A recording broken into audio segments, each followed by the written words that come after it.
We're good? Okay.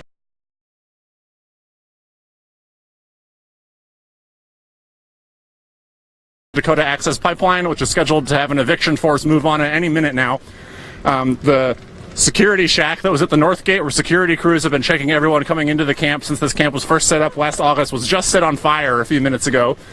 You can see that security building is now completely engulfed in flames. People have set up some barricades. There's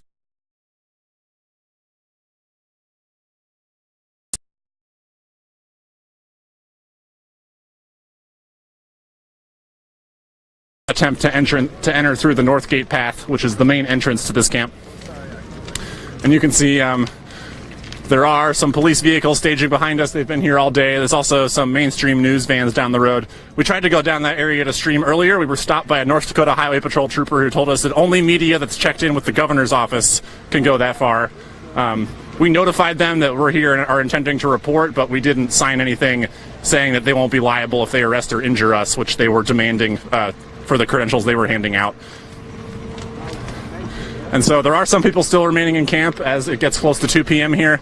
We've spoken with some people who said they do plan on being arrested in passive resistance, staying in the camp, claiming this as their treaty territory under the 1868 Treaty of Fort Laramie. And so there's still some vehicles. We've seen supplies being evacuated from camp right up until the last minute, which should be any minute now. And we're still waiting to find out if they're going to move in right at 2 or if they're going to sort of wait people out. And a lot of times what we've seen with evictions of Occupy encampments and stuff like that is the police will set a hard deadline and then still wait hours and sort of get people to tire themselves out before they move in on the crowd. So it's 3 minutes until 2 p.m. here outside the Oseti-Sacoan encampment. You can see some North Dakota Highway Patrol cruisers and state troopers in uniform moving around over there. You want to see if you can zoom in on the barricade? You can sort of see it. You can't? Okay. So there's still... I can see groups of different sheriffs and law enforcement officers at their barricade over there. There's some police cars driving out of it, but it doesn't seem to be the full force. I imagine whatever force they do come in with, usually it's the MRAP armored vehicle, sort of a tank-like looking thing that you'd expect to see in a war overseas, and then like a platoon of sheriff's deputies in riot gear with riot shields and batons. And we haven't seen any of that yet, but we are assuming they will bring that out soon. With some of these vehicles moving here on the road, we might be able to get a better view. I can see some small groups of sheriff's deputies in riot helmets and stuff talking around cars down 1806. And so, can you zoom in on that American flag down there? The big one? Yeah. So, that area down there where there's an army tent with a giant American flag draped over it, if you go back and find our live stream from earlier this morning, we interviewed a man who said that him and he said maybe up to 20 other people were planning on being arrested right in that area as an act of passive resistance to, take a stand that this is their treaty territory and that the United States government claims this as their property, but this is actually territory of the Great Sioux Nation, which is represented by, I believe, 5 modern native nations. And so yeah, there's people in that area down there on the north side of camp, and then just right up the hill there's police cruisers that look like they could be ready to drive down in there. There's a fence, but before we've seen law enforcement send in fence cutting teams when they want to move through these sort of rural farming barbed wire fences that are all over this part of rural Morton County. So yeah, it's basically just like a cluster of media by the north gate as the security shack burns. There's a few medics around, and there's some people in camp, but not very many at all. Seems like almost everyone has vacated camp. I mean, there's still some people left inside.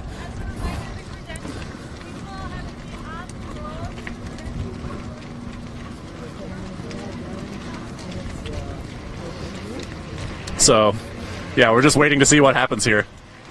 I do see more, it's not like a full force that I think they would move.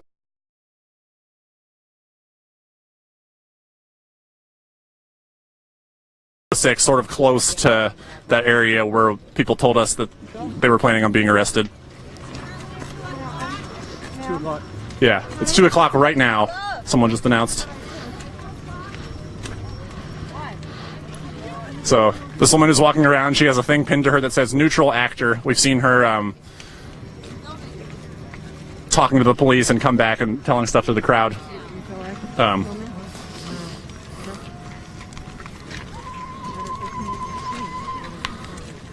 Excuse me, the credential zone is on the road. You must be on the road itself.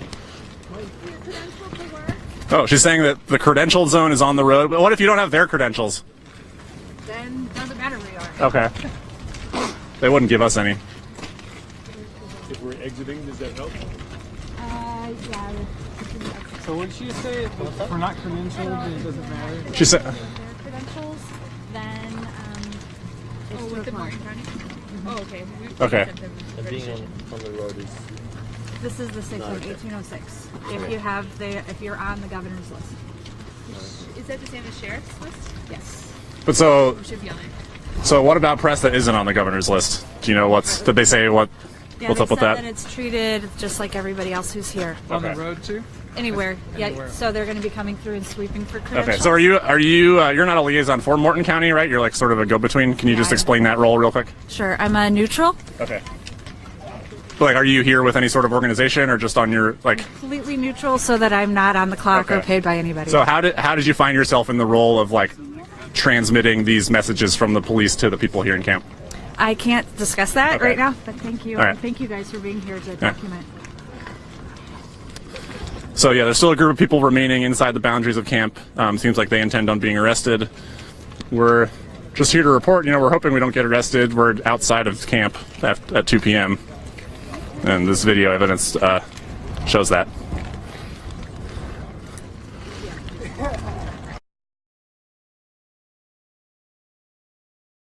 I notified the information center that Unicorn Riot reporters were intending on being here and documenting today. And then they responded saying, please fill out this form. And the form asked for like your name and your signature, and also saying that I hold all government authorities not responsible for any arrests or injury to my person or damage to my property. And we weren't going to sign that, but we're still reporting here. So we didn't ask permission from them to be here, but we told them that we are here intending on reporting, and we're here. We've been outside of camp since before 2 p.m. and we're just here on a public road to report on whatever the North Dakota authorities are about to do with this camp here. You want to see if we can get a position from slightly further back? No? Okay. Yeah. Okay, so, yeah, people are sort of milling around the security shack as the flames have died down, but they're still going. Most of the structure has been consumed. No working cops. There's some more structures burning down there. Yeah, we've received no communication from the Morton County Sheriff, North Dakota Highway Patrol. We spoke with someone who seemed to be relaying messages from them, but that wasn't verified to us. The police haven't announced anything on a speaker or anything. It's 2 p.m.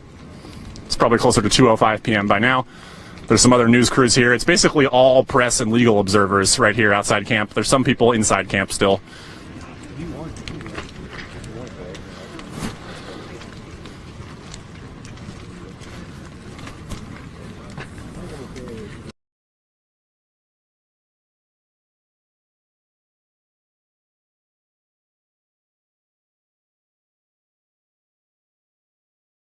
Very clearly in favor of the Dakota Access Pipeline and in favor of law enforcement out here. So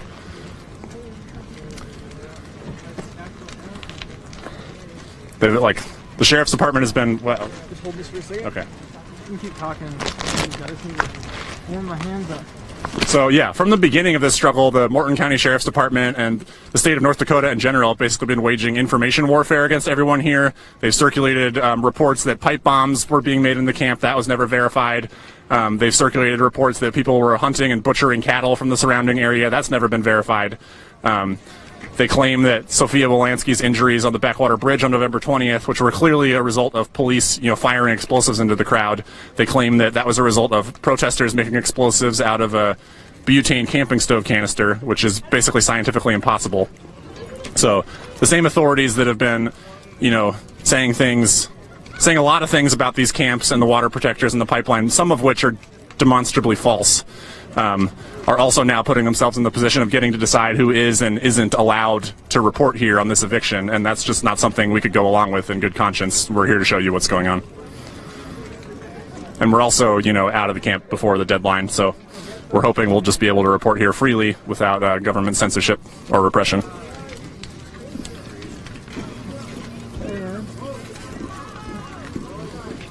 And so yeah, the sign says fear, and it's pointing towards where some of the police are set up on what used to be the Lost Child camp, and then truth pointing to the camp.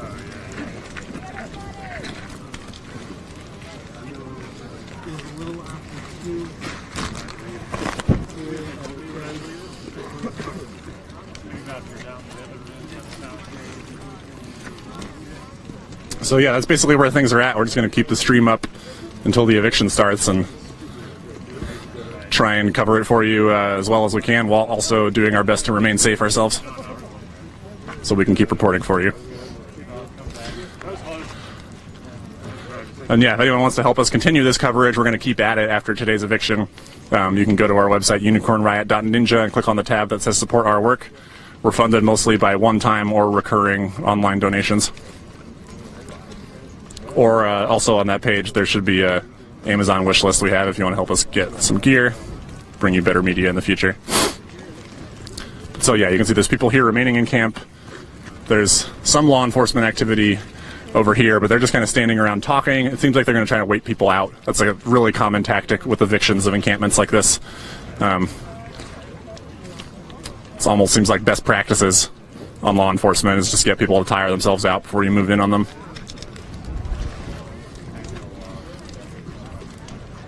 So there's probably... Oh. Hello everybody. I had to take a break from doing the video camera because my fingers were freezing off. I lost my boot this morning and had to replace that. It's been an interesting time. So right now it looks like there's a few hundred people left inside the camp. There's drones flying overhead. There's many different types of law enforcement in the area. Most of them are north of the 1806, or I guess they're on 1806, just north of the Ochete entrance. And there's other undercovers driving up and down the road, taking GoPro video of people, getting license plates and intelligence.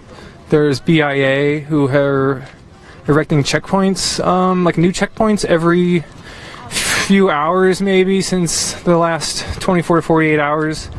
Checkpoints have been moving around. And so yeah, right now there's just people that are mingling around waiting for the police to come to evict the camp. So we're here in North Dakota. You're going to check out our website, unicornriot.ninja, check out more of our media. If you like what you see and you want to support us, go to that support your work or support our work tab and drop something in the hat for us there. It helps us get nice waterproof boots so we can walk around in this mud and bring you this amazing live stream from the ground. Oh, my shoulders are tired. I think wearing this vest was a bad idea.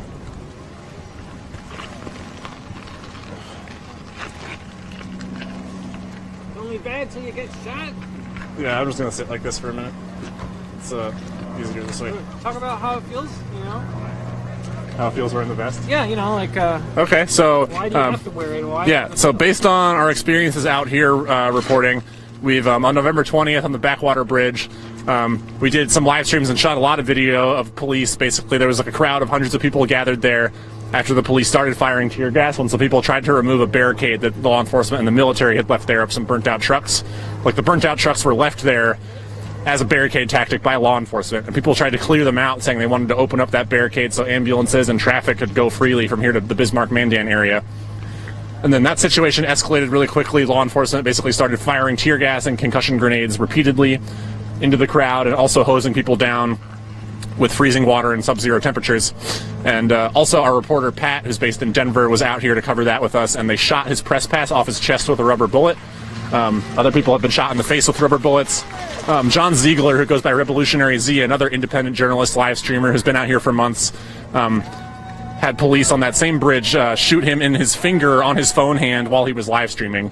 So we decided to wear ballistic protection vests while we're out here because we are concerned about having things shot at us. They're really heavy. That's why I'm sitting down this way, is just to give my shoulders a break. We've been wearing these for a while, and it's like not really that comfortable, you know. I think it's sort of like a muscle. Maybe you get used to it, but not really used to having to wear bulletproof vests to feel safe to report the news. Our donors paid for them. Yeah, and so yeah, we bought these vests with donations, so we really appreciate everyone's support. Plane flying over now. So yeah, there's a single engine aircraft circling the area. There's usually been one or several of those, and helicopters making daily low flights over this camp and some of the other camps. There's a yellow helicopter that's been a common sight out here the entire time that's owned by the Dakota Access Pipeline, but they let law enforcement ride in it with them. So there's been basically the entire time hand-in-hand collaboration between Dakota Access LLC and the Morton County Sheriff, North Dakota authorities. Like, they coordinate together when people would do direct actions at pipeline sites. They coordinate together in their surveillance of the camp, and they share a helicopter. Looks like some of the people staying in camp have set up a table with some food and water and stuff on it. We're still seeing some people hike out with their bags and stuff. And yeah, it's well past 2 p.m. now, and there's been no sort of announcement or anything from the law enforcement contingent that's accumulated on the north side of 1806. Seems like they might be trying to wait people out. Wanna go down? Yeah, okay, we're going to take the stream down for a minute and just try and get a view of what's going on further up the highway. But yeah, we'll be back live in a few minutes, and certainly if anything happens, we'll be live again right away.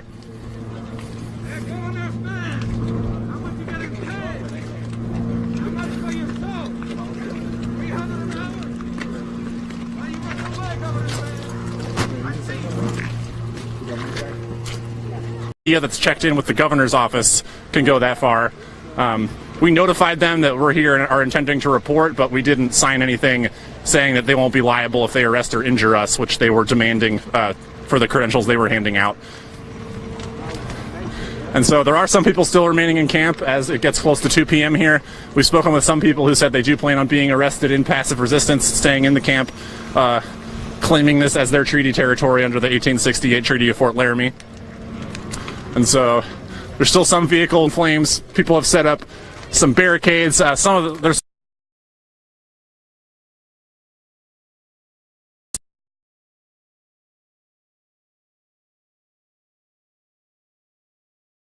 attempt to enter through the North Gate path, which is the main entrance to this camp. And you can see there are some police vehicles staging behind us. They've been here all day. There's also some mainstream news vans down the road. We tried to go down that area to stream earlier. We were stopped by a North Dakota Highway Patrol trooper who told us that only media...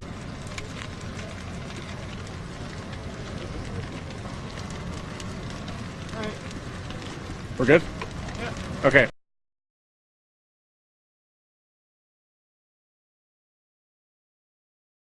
Dakota Access Pipeline, which is scheduled to have an eviction force move on at any minute now. The security shack that was at the North Gate, where security crews have been checking everyone coming into the camp since this camp was first set up last August, was just set on fire a few minutes ago. You can see that security building is now completely engulfed, and we've seen supplies being evacuated from camp right up until the last minute, which should be any minute now. And we're still waiting to find out if they're going to move in right at 2, or if they're going to sort of wait people out. And a lot of times what we've seen with evictions of Occupy encampments and stuff like that is the police will set a hard deadline and then still wait hours and sort of get people to tire themselves out before they move in on the crowd. So it's 3 minutes until 2 p.m. here outside the Oseti-Socoan encampment. You can see some North Dakota Highway Patrol cruisers and state troopers in uniform moving around over there. You want to see if you can zoom in on the barricade? You can sort of see it. You can't? Okay. So there's still... I can see groups of different sheriffs and law enforcement officers at their barricade over there. There's some police cars driving out of it, but it doesn't seem to be the full force. I imagine whatever force they do come in with, usually it's the MRAP armored vehicle, sort of a tank-like looking thing that you'd expect to see in a war overseas, and then like a platoon of sheriff's deputies in riot gear with riot shields and batons.